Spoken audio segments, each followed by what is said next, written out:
In this episode, we are in the wheels of Bob Donaldson. He rides for Trinity on the road. He's also ridden for the GB track team in the past, so clearly he's a rider of huge potential, and he's going to be riding next year as a pro, hopefully. We do discuss the rumours surrounding him, and you will have to wait until quite close to the end to hear his response to those rumours, and we shall see where he ends up next year. But hopefully you enjoy the rest of the episode, and today it's in the wheels of Bob Donaldson.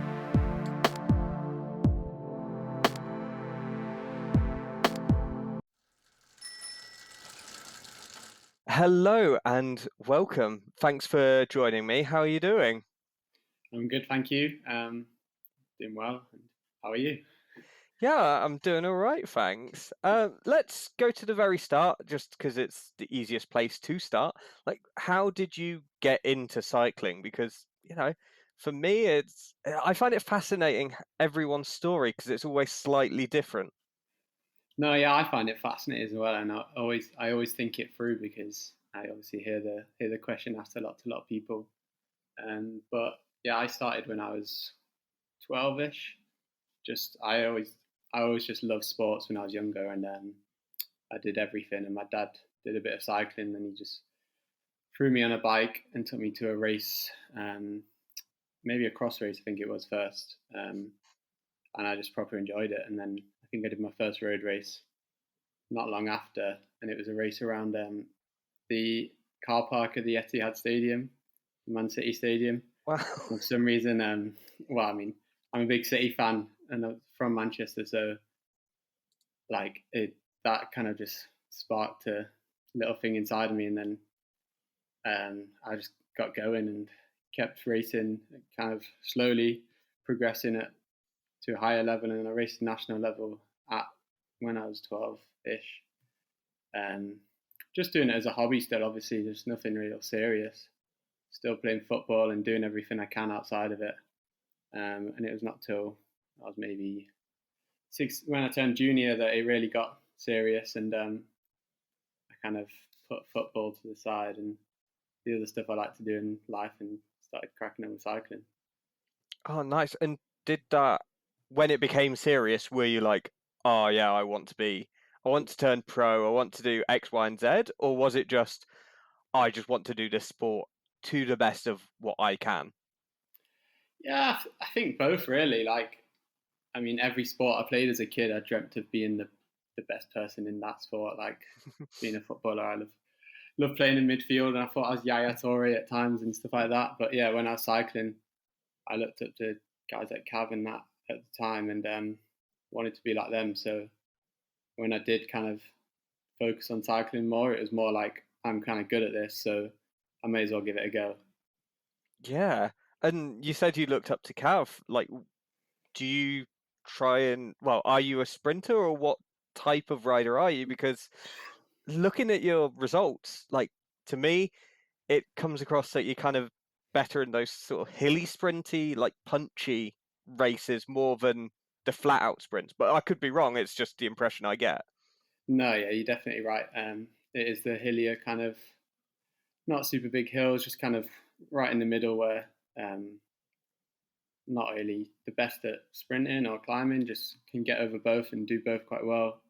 I like a long, hard day on the bike, but yeah, I just kind of looked up to Cav and other cyclists too. Is just a name that threw off my head. Yeah, of course. Um, it's always interesting. Like, is there someone that you model yourself after, or are you just trying to be, everyone's like, oh, this is the next, Eddie Merckx or whatever. Are you like that, or are you just wanting to be the present Bob Donaldson, basically? I mean, I think yeah, modern cycling is defo like um, it's evolved a lot, and you have to be quite versatile. So I guess I think it's a good trait to have where you can do quite a bit. If you look Hmm. at people like Vanderpool, they are they can do everything. I mean, I'm not going to be compared to Vanderpool, but like, yeah, I guess that's kind of the aim to be that type of rider. Yeah, well, you certainly have a lot of versatility because, You got second at Paris Roubaix at under 23 level, Yeah. which is a crazy result. Like, there's not many Brits who do well. Like, well, I don't know. Like, it's always good for British riders, but equally, it's such a tough race in general to win Hmm. at any level, whether that's juniors, whether that's seniors or under 23. Like, yeah, how was that race for you, and what were your kind of thoughts on that race? Well, I've that's a race that has just been my number one since I was a kid. Um, like, if I was to look away from British guys, Cancellara and Tom Boonen were like my idols. I Mm. looked up to them a lot, and just the classics in general. Probably enjoyed watching them and the aggressive style of racing. So when I've not been able to ride Roubaix until this year because there was COVID, it was GB race at one point, and then Trinity didn't do it. So annoyingly, I didn't get to ride it till this year, and then I wanted to give it a good my full focus. And yeah, I mean, like you say, it's not easy to win. Like I like a long, like just hard, all day kind of focusing, all of that kind of stuff. I seem to be good at it, and yeah, I just found myself at the front at the end of the race, and unfortunately, it was second, but uh, upon reflection, it was second to a guy who's won a lot this year and is going pro, and so it's not the end of the world.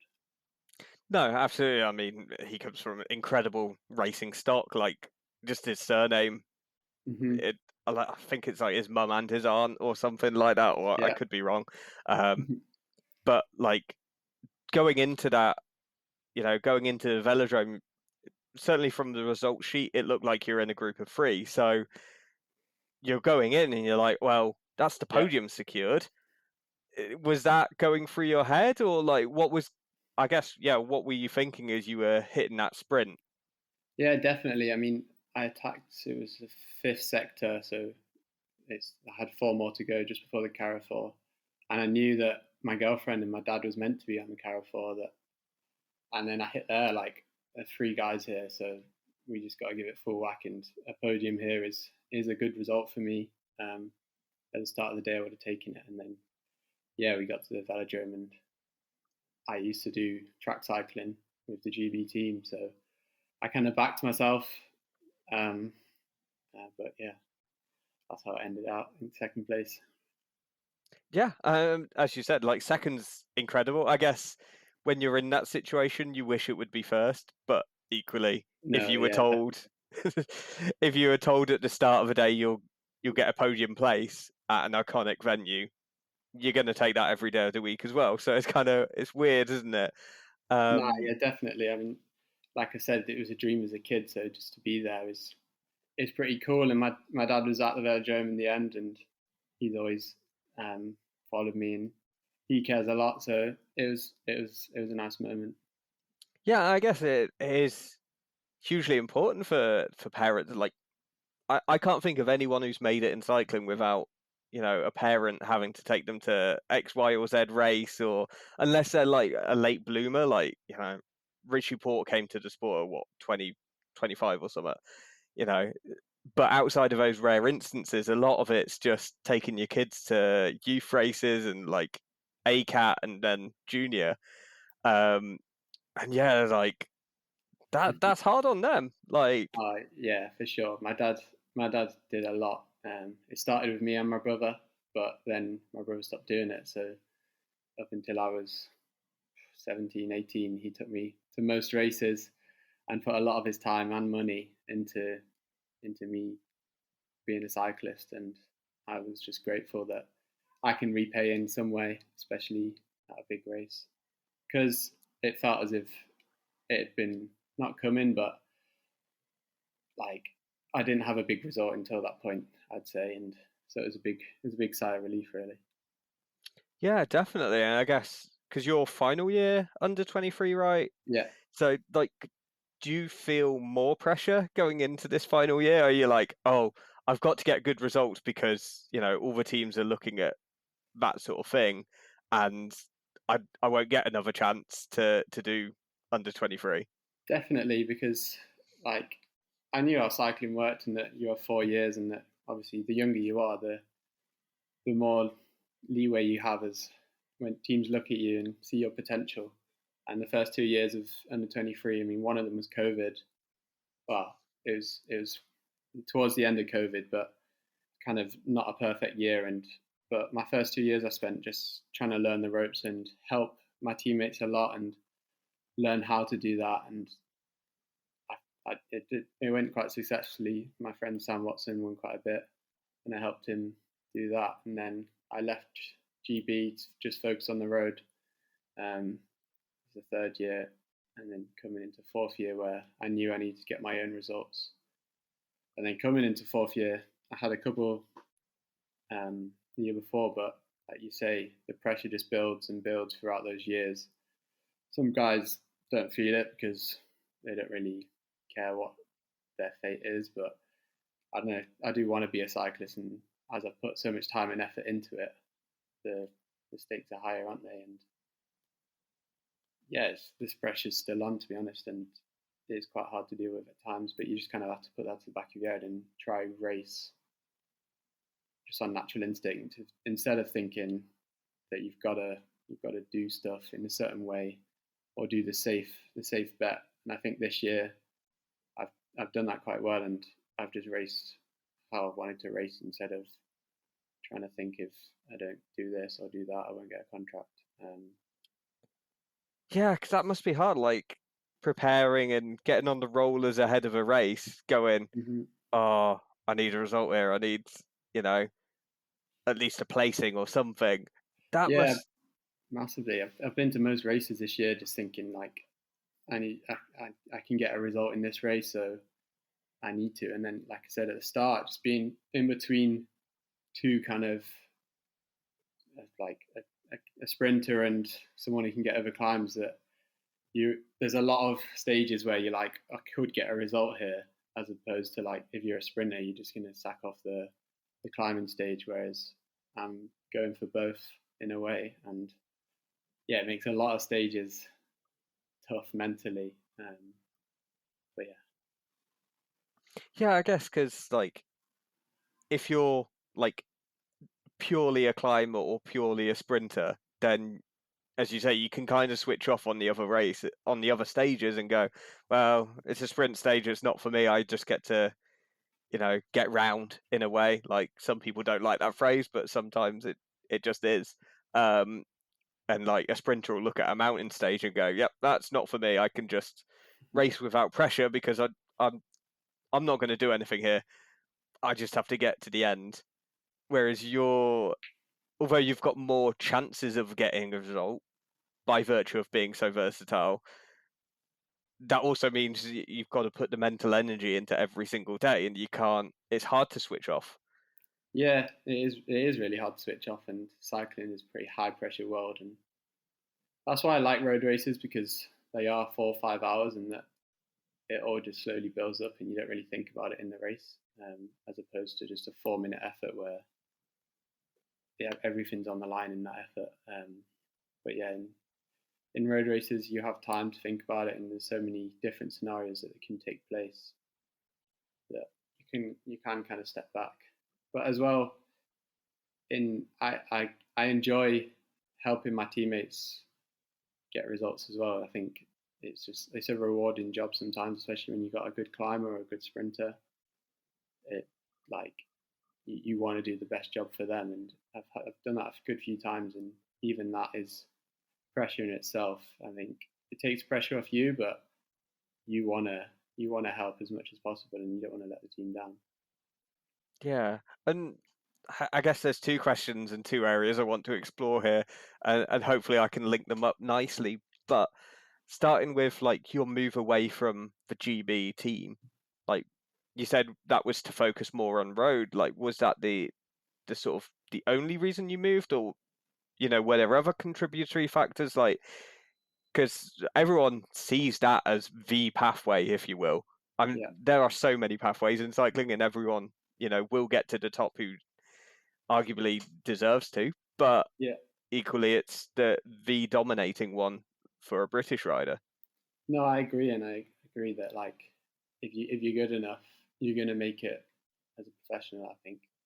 But when I was on GB, I think it was like you say, it was the golden pathway for road or track to the Olympics and to get a pro contract. But I think it definitely started to fade in a way. The funding was cut like a good few years in a row, and that they just struggled to take us to road races and support us at the track. And it was a really good program, and I learned a lot on there, and I was really grateful to be on it. But I realized that I, in order to be a track rider, I was going to have to focus full on the track to go in order to go to the Olympics. And to be honest, I just thought like there's so many incredible like riders who are insanely strong that if I was to try go to the Olympics, it would be full focus, and I didn't really want to do that. I wanted to kind of the dream scenario would have done both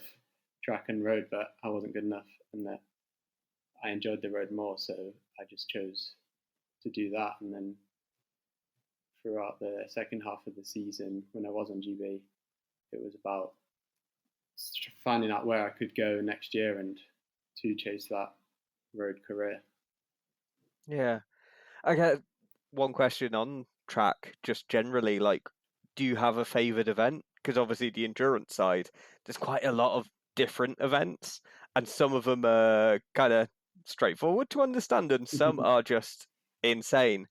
And I don't know about you, I favour the insane ones. I love the Madison, because it's just I still hate that they changed the rule about the laps. Like, I used to love that you could get 0 points but get a lap on everyone else and win with a Yeah, sort of ultimate Hail Mary. I think that's perfect. It didn't need changing, but UCI being the UCI, they did change it. But yeah, like, what's your favoured track races? I'd say the Madison as well. I think the longer the races, I seem to do better in. I did enjoy the team pursuit, but the pressure and the intensity and the hard work, I just didn't enjoy going to the velodrome at 9 a.m. to do like 4 or 5 16 lap efforts and then go home, where every single lap you do is timed and every single quarter of a lap you do is timed, and you can see where you go slow, where you go fast, and that kind of intensity all the time just wasn't very enjoyable. And I think that was definitely a contributing factor to why I stopped doing the track. But yeah, the Madison is a top race, and I think it's so crazy to watch as well that it's really exciting. And when you're in it, you don't really feel like it's that mental, but I think when you step away, sometimes you think, "Bloody hell, what have I done there?" Yeah, yeah, because like it's so mental that they have to have a judge just dedicated to pointing where the front of a race is. Like, Yeah. if it's that hard for the judges to comprehend, then it, it certainly warrants investigation in terms of watching. Because yeah, anyone who's not watched it, definitely get watching that. This will come out probably around the time that the Madisons are happening, actually, in the Yeah. Olympics. So if you get a chance to rewatch if they've already happened, then definitely do so. And yeah, like, would you ever then do a 6-day race? Because obviously there's a lot of Madisons in that. They do all sorts with the Madison as well. There. Yeah, I'd love to. They do look really fun and just crazy, and the crowd all getting involved, and the whole races is just like exciting to watch. It's a bit different to standard track racing 6 days, isn't it? Mm, So yeah, I think I would like to in the future. I think I'd yeah. have to get on the track bike again before it, because I'm probably a bit rusty at that leg speed stuff right now. Yeah. It is a different vibe though, isn't it? It's kind of like it's track racing but in party mode almost. Yeah, Like, and like Ghent would be the ultimate. Like, I can't even definitely. imagine riding at Koepke. Like, that looks like because it's so small as well. Um, like a shorter track and insane, steep It does look apparently. insane. Yeah, and just super fast. And you're just racing against some of the most famous track riders in the world. in their home country half the time. Yeah. It's probably pretty intense. But yeah, Yeah. it's good fun. Awesome. So yeah, obviously you moved away from the GB setup and into Trinity, and obviously they've got huge names in terms of behind the scenes. I already mentioned kind of off recording about Pete Kenyon, um, and obviously that kit as well just looks so incredible. I don't know how they do it. Like every time I've seen a Trinity kit, I'm like, yeah, that bangs. Like that's such a good kit. Yeah. Like what made you pick them? I guess is more of a question I'm leaning to. Well, I think just being a British road team, primarily focused on under 23, is obviously a massive attraction to it. I wanted to go to the road from GB, and I already been in contact with Andrew McQuaid, who runs the team, and in the end, it was a pretty smooth transition. But I think it was a really attractive team at the time. They had a lot of good riders. Like Tom had just left. Tom Globe had just left as well. Pidcock lament. Um, they're just like Ben Healy. Like you could see so many talented riders come out of it that whatever they were doing clearly worked. And like you say, they have some of the best equipment and looks in the peloton. Yeah, and obviously racing in that kit, we got to see it on one of your famed long hard days that you do enjoy at the British Nationals, where you Yeah, picked up sixth. Like yeah, from what I understand, like I've chatted with Lewis Askey, who was second in the end. Like yeah. he said, it was just a crazy day with moves going everywhere, and like I guess yeah. One question to ask is like, how do you know which move to go with? Because when I was coming up, like I tried to be a cyclist. Like I did 3-4 cat races. I did the youth tour in Isle of Man. You know, little things like that. And I remember hearing like one guy who always got into the winning move from our club. He was asked like, "How do you pick the move?" And he's like, "I don't. I just go with everything, and then eventually it will stick." Was it like that, or like how do you pick the move to go with? No, I mean, I certainly can't go with everything. I mean, some people could if they Mm. had superhuman legs, but I mean, at national championship level, the best guys in the world of GB are there, so I can't do that. But I'd just say you just got to really be smart and use your pennies wisely. And I do think it is a bit of a knack. I think you do learn it, and you obviously make a lot of mistakes in previous racing where you think, right, I went with the move too early there, and you you, you learn from that, and then when you do the next race, you try and just be a bit smarter and a bit more aware of your surroundings. In this particular race, there wasn't a lot of thought going through my head. I think I I didn't come into it with a lot of with good shape. I'd just been ill coming off the baby Giro, and I really suffered the first 2 laps. I got into a strong move, but I was eventually back in the peloton at one point, and I think in a race like that, you really just got to never give up, because I thought I was done, and then he ended up getting out of the peloton again with Connor Swift and bridging across to the break. And then as soon as I got there, I went off the front with what ended up being the top three.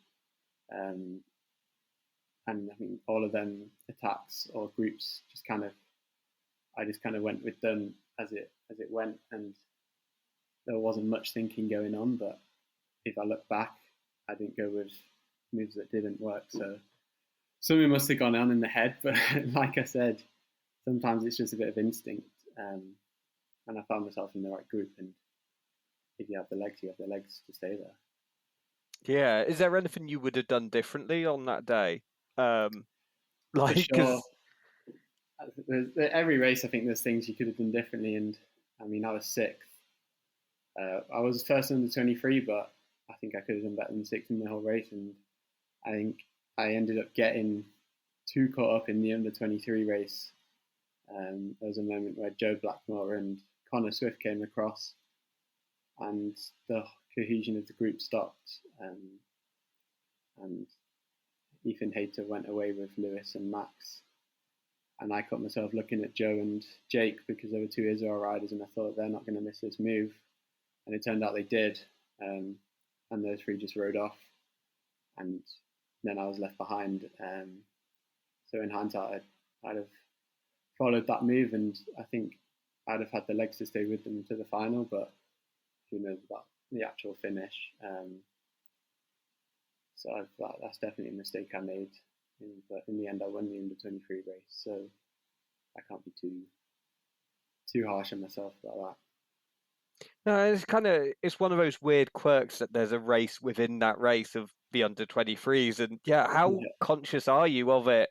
Like at the beginning, if you see a move go and you're like, do you clock who the under-23 riders are in advance? And because obviously you're going to know some of them through racing juniors and racing under-23s in general, but you're like, do you clock and go, Joe's just gone up the road, I better chase him? Or do you just go, I'll ride for a good result overall, and if a 23 comes, great, and it's kind of not collateral, but I can't even think of a best word for it. Like it's a bonus if it happens, but it's not the aim. Yeah, I think that's definitely it. It's a target at the start of the day, but you can't race thinking of that throughout the day because the level's so high in that you're racing to win the race, and in form you're probably going to be the top number 23 if you're at the front, because as Josh Tarlin's in there and he could definitely have won that race, or Joe, he's won a lot of races this year. They're two strong guys who definitely have the strength to win that race on another day. So you can't get caught up chasing for the under 23 race. You just gotta race the race as a whole and use stronger guys to your advantage, and hopefully, you come out on top. Yeah, awesome. So, what are your goals for the rest of the season? I'll be honest, I've not looked, but I'm going to assume Trinity are doing the Tour of Britain this year. Is that something you're earmarking, or what are the plans? What are your goals for the rest? Yeah, I have Tour de l'Avenir and then Tour of Britain, and then hopefully I can get selected for the World Championships. So they're my three goals for the rest of the year. They're all quite big races, and the season as a whole has gone okay so far, but I feel like I've lacked actually winning. I've just come off the Tour of Alsace where I was second in stage 1 and stage 4, and it just felt pretty disappointing that I know I'm close, but I've not quite got there yet. So I've got 3 more races hopefully this year that I can target winning to get a result I need. Yeah. Oh, awesome. Well, there's one final question before we get into the sort of round off of like socials and things like that. So, obviously, last year, under 23, there's plans for next year. Like, how developed are they? Because there are certainly rumours in Mm-hmm. terms of who you might be heading to. Yeah. Have you even signed a contract yet? Or where are we at with your kind of next year situation? No, I'm still waiting. I'm still trying to prove myself. I've not Okay. signed anything. Uh, so yeah, I mean, like we said at the start, it's a stressful time, and I'm still hoping that something can come my way and that I do have a place in the pro peloton next year, because I don't know how long I'll be able to do cycling if I don't. Um, so yeah, nothing sorted yet. I hope to be there next year, basically. Yeah, awesome. So how can people follow you on social media and keep up to date with, where you're racing in terms of, Tour de l'Avenir, seeing results from that as they happen and things like that? Yeah, Uh, like what are your socials basically? it's Bob Donaldson with a second N on the end of Donaldson, on Instagram and Twitter, but as well Trinity Racing or British Cycling will probably be up to date with the results. I mean, my name is actually Robert Donaldson, so if you ever want to search me up, that is how you'd find me probably. But yeah, that's where I'm at. Awesome. Well, thank you so much. Thank you very much.